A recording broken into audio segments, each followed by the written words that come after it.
Hello hello, j'espère que tu vas bien. Bienvenue sur cette chaîne si c'est la première fois que tu viens ici. Moi c'est Chrissia et sur cette chaîne on parle de tout sur la vie chrétienne. Have you ever thought about the difference between Peter and Judas? I mean, you got two people that are about to do something terrible to Jesus. One's about to betray him and the other is about to deny him. And I think that both hold some type of weight. But Jesus doesn't see them two the same. You see, in the story of John 13, Jesus is washing the disciples' feet. And he's doing this as a last-minute thing before he leaves the earth. And he gets to Peter, and before he can wash Peter's feet, Peter says, Lord, don't wash my feet. Don't do that, because that's not something you should be doing. Jesus says, if I don't wash your feet, you can't have any part with me. Peter says, well, don't just wash my feet, wash my whole body. And Jesus says, nobody that's taken a bath needs to take a shower. Meaning that you've already been cleaned by the word I've given you. I just need to wash your feet, your journey, your walk. The Bible says that he looks at Peter and says, you are clean. And then he looks around and says, but not all of you. And the Bible says he said not all of you because he was saying that Judas wasn't clean. Well, he knew full well what Peter would do in the future, how he would deny him. So why did he say he was clean and say that Judas wasn't? It's because the difference between those two was that Judas had already set his heart to go against God. And Peter was about to make a genuine mistake. The difference between the two is heart posture, not the fall and the mess up. If your heart is right with God, even through a fall, he still will call you clean.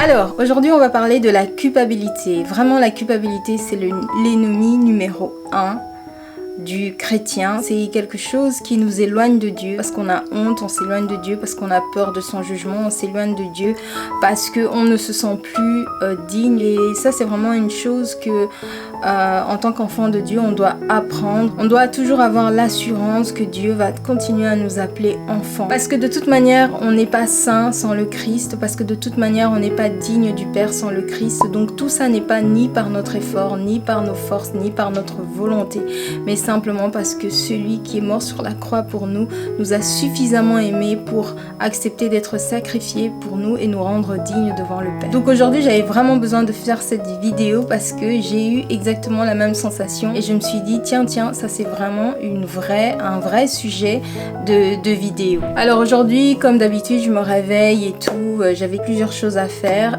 dont tourner une vidéo. Mais le problème ce qui s'est passé c'est que j'ai un peu été distraite par-ci par-là et finalement je peux le dire, j'ai un peu flanché, j'ai commis un péché et directement à ce moment-là j'ai eu une attitude de je pense pas que je vais faire ma vidéo aujourd'hui, je ne pense pas qu'aujourd'hui je vais travailler parce que j'ai attristé le Saint-Esprit, donc voilà, je ne suis pas digne de Dieu, je ne suis pas digne de parler aujourd'hui. En fait je me suis directement sentie très coupable, ça a vraiment eu comme effet de vouloir m'éloigner de Dieu, me mettre dans mon coin, alors que mon programme de la journée était déjà fait. J'avais prévu qu'aujourd'hui j'allais tourner mes vidéos et que j'allais parler de plusieurs sujets différents. Finalement je vais sur cette idée là, je me dis non franchement je vais prier, je vais demander pardon à Dieu, donc je fais ma prière et puis je vais à mes occupations, toujours dans l'idée que je vais pas tourner ma vidéo aujourd'hui parce que voilà. Donc vers 16h j'étais en train de regarder une émission chrétienne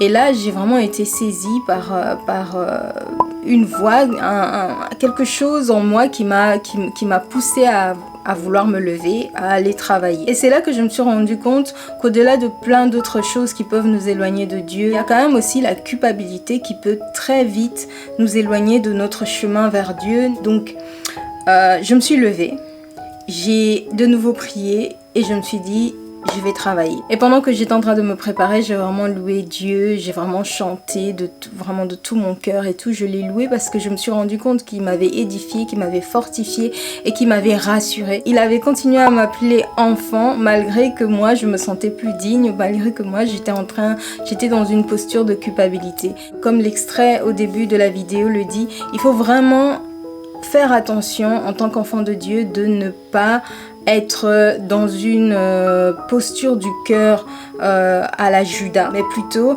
une posture du cœur à la Pierre.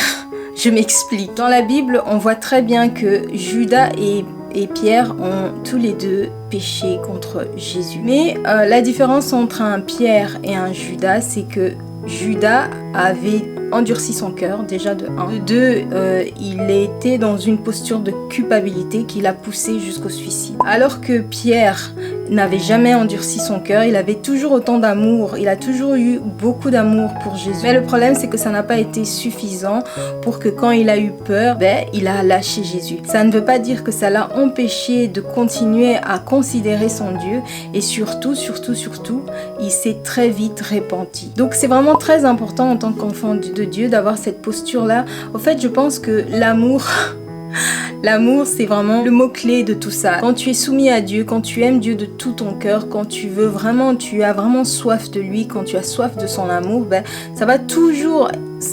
Voilà. Et du coup, ce message, c'est vraiment pour t'encourager. Ne reste pas dans ta posture. Je ne sais pas par quoi tu es en train de passer, mais ne reste pas dans ta posture de culpabilité. Justement, le fait que tu continues parfois à tomber puisse faire en sorte que tu aies encore plus soif de Dieu, parce que c'est seulement en étant le plus proche de lui que tu vas devenir de mieux en mieux. C'est clair qu'un enfant de Dieu peut encore de temps en temps pécher, mais un enfant de Dieu n'est plus un pécheur. Si tu as accepté Jésus comme ton Dieu et Sauveur, tu n'es plus un pécheur. Tu as été appelé enfant, tu es adopté, tu fais partie de la maison de Dieu et tu n'as plus aucune crainte à avoir à ce niveau-là. Et vraiment, ça ne doit jamais être un doute dans ton cœur.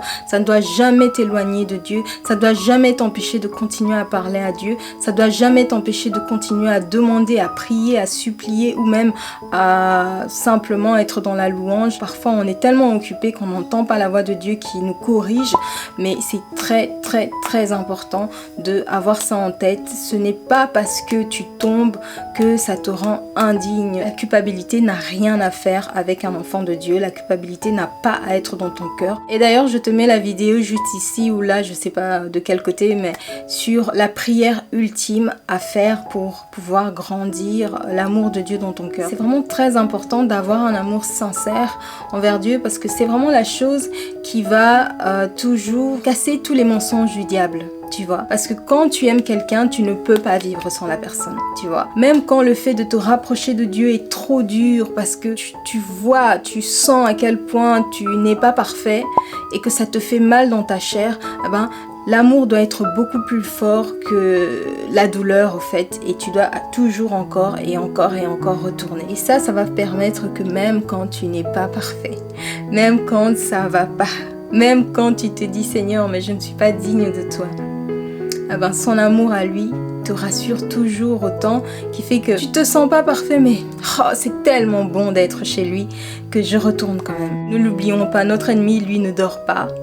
Il cherche toutes les stratégies possibles et imaginables pour pouvoir nous éloigner de Dieu. Mais le but est de toujours rester dans la maison de Dieu, parce que c'est seulement chez lui qu'on aura la protection. N'endurcis pas ton cœur, laisse Dieu te changer, laisse Dieu travailler, tu vois. Quand tu tombes, tu te relèves, tu demandes pardon et tu recontinues. Bon, je peux en parler pendant des heures, mais là, je tourne en rond. T'inquiète pas, personne n'est parfait, il n'y a que Dieu qui est parfait, donc ce n'est pas grave. Ce n'est pas grave de ne pas toujours être parfait, ce n'est pas grave de parfois tomber, ce n'est pas grave de ne pas se sentir saint ou digne de Dieu. Ça, ce n'est pas le sujet. Laisse Dieu travailler dans ton corps, laisse Dieu travailler dans ton cœur, laisse Dieu travailler dans ta vie. Il va tout enlever. Les choses qui te font tomber, les choses qui te font faiblir, il va tout enlever de ta vie. Fais-lui juste confiance. Toi, reste. Toi, ton travail, c'est de rester le plus possible près de lui et de faire en sorte de surveiller ton cœur, de faire en sorte que ton cœur ne se durcit jamais. Lui va faire tout le reste. En tout cas, j'espère que cette vidéo t'a édifié. Si c'est le cas, n'hésite pas à liker, à t'abonner si ce n'est pas encore fait, à activer la cloche des notifications, à partager. Comme je le disais, c'est un message d'encouragement. Donc c'est un message, tu ne sais pas par où est en train de passer ton frère ou ta sœur, mais parfois ça fait du bien d'entendre ce type de message. Donc n'hésite pas à partager et de me mettre aussi en commentaire ce que toi tu en penses, ce que toi tu fais quand tu te sens pas digne de Dieu, qu'est-ce qui te permet de te relever, qu'est-ce qui te permet de revenir dans la maison de Dieu. Voilà, donc j'attends tout ça. Et moi, je te dis à la prochaine. Hein? Bisous. Sois béni. Mouah.